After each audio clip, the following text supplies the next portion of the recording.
Welcome, ladies and gentlemen, to the start of Week 9 of the Daily Dizzle. It is Monday, January 31st, 2011. Can you believe that the first month of 2011 is already gone? Well, whether or not, you better get used to it. Today we got a little bit more of a streamlined edition because we're short on time. But we got a lot to talk about, so we're going to jump right in. So for the better part of the last decade, the Pro Bowl never really looked on too seriously and not really viewed as a big event until last year when ratings started to peak.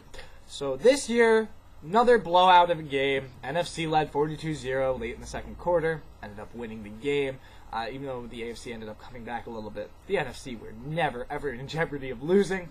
There wasn't really a whole lot going on. I mean, the game highlights, the one tackle, which is pretty much the only tackle in the game, was a helmet-to-helmet. That was a very good hit. Really, that was the only directly game-happening highlight. Everything else was just kind of the entertainment stuff going on. Like the one time the NFC actually managed to throw an interception to the AFC, and they had one of the mascots on the sidelines. That was hilarious. On top of that, you had the little Hawaiian kids running around, and you could tell they cut to the wide shot, and you're like, why are they just showing all the players standing there? And then you see a little white dot running around, and you're like, huh. And then they try and cut away from him to avoid it. Eventually, he got right into the center. He gets tackled by 3-4 cops, put in cuffs, dragged out. But the best part of that was seeing one of the guys from the NFC side. He looked like he was at least 350, 400 pounds, big black guy, on the floor, laughing, could not get up, pointing, dying. That is what the Pro Bowl is all about. And honestly, that's the kind of stuff that ends up drawing ratings for it. It might not have been a great game, and the ratings might not be, on the Super Bowl level, but the ratings increased from last year. It got an 8.6 overnight rating, which was 8% up from last year. It was the most watched Pro Bowl since 1997, most watched show on television Sunday, and the most watched All-Star game in any sport since 2009. So, you can make all the jokes you want, but if you want to put it into perspective, when you have, the bowling championship series, which not a lot of people watch, ever, because it's bowling, but still, the championship, some people will get excited about. And, you have the World Series, which when you have the Yankees involved, they get ratings.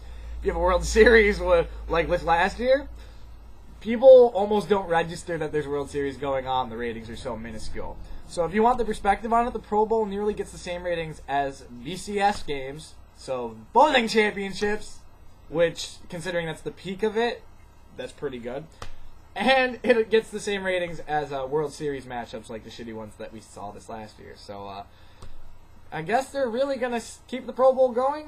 Anyone who said that they should move it after the Super Bowl and take it out of Hawaii, at this point, those people are definitely in the wrong, and they're definitely not going to be listened to. So expect many, many more pre-Super Bowl Pro Bowls straight from the islands, and we'll see if next year the ratings increase can continue.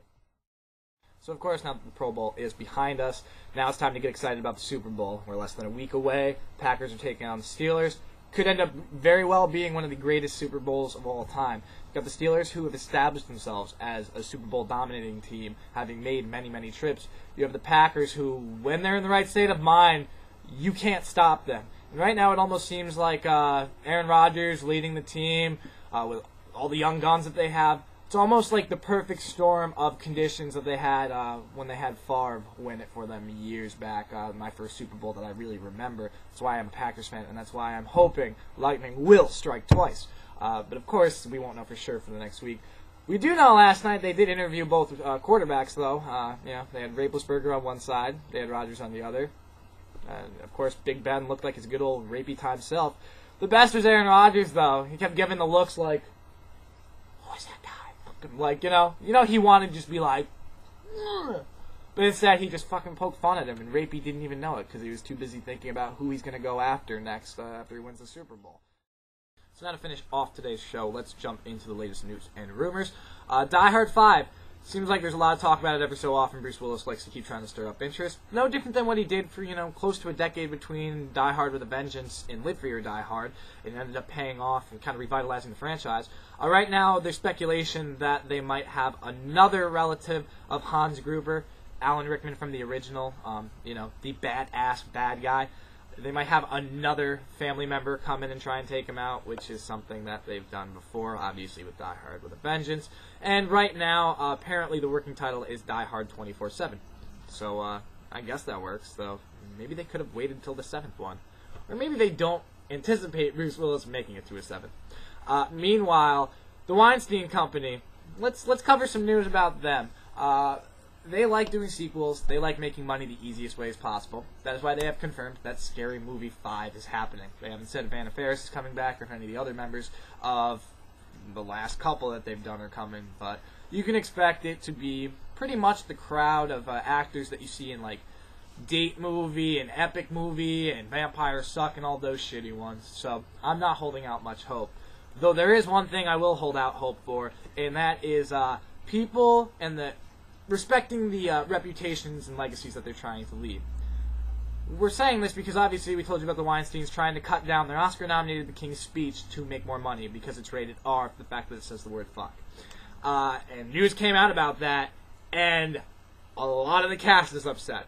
First, you have the director Tom Hooper saying that he wouldn't support cutting the film in any way. He doesn't think it's possible to bleep anything out. You can't cut that kind of stuff. It's important to the story. Helena Bonham Carter, she also said the same thing. Meanwhile, Jeffrey Rush, you guys know him as Barbossa from the Pirates of the Caribbean movies, but he's definitely one of the most versatile actors, popping up in roles that you don't even realize he's in until you have to read about it later.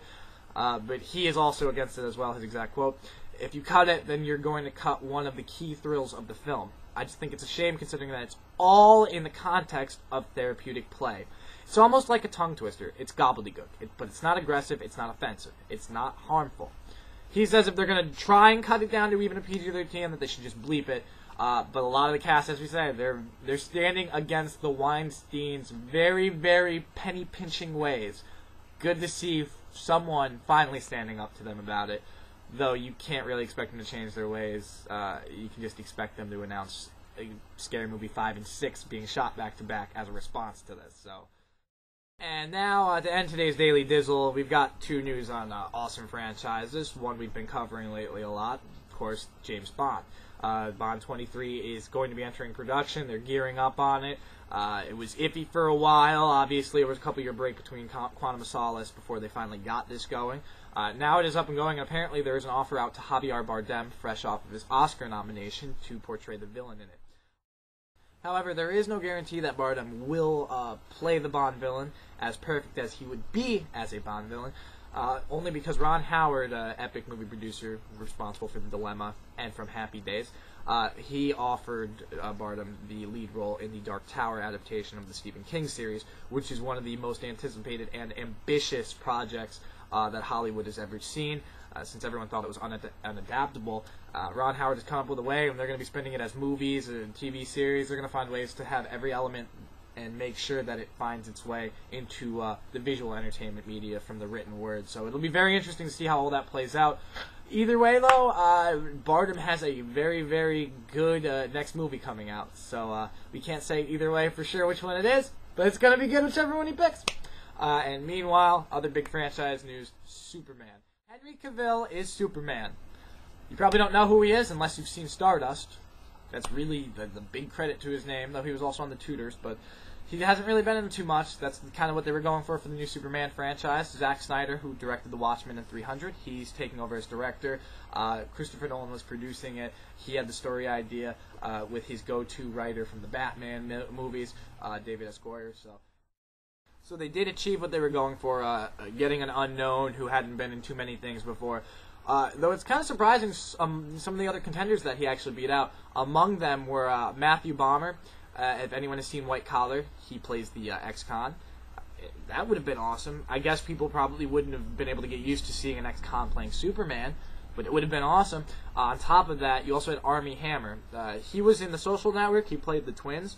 And he would also been up for Superman before in the Justice League project. So this is the second time Armie Hammer gets to lose out on being Superman. Though that's probably the fact that he established himself with The Social Network and doesn't need to be Superman after that because his career is going to be taking off. So that's all the news that we've got for today. Big day for franchises, though, and a lot of big news coming out. So we will have the follow-ups on that if any of them come out to be bullshit or if there's any of them that are confirmed, like Bardem picking between Bond or Dark Tower. We will have the latest updates on those on our future Daily Dizzles. As we said, that's all the time we've got for today, but we do thank you guys for joining us as always. If this is your first time joining us, you can check out our channel by clicking the username Dizzlemits or going to youtube.com/Dizzlemits. We do a daily Dizzle Monday through Friday, and we do a weekend update, plus we also have some other original music video montages. So on behalf of the Daily Dizzle, this is Tommy Dizzlemits. We'll see you February 1st, tomorrow.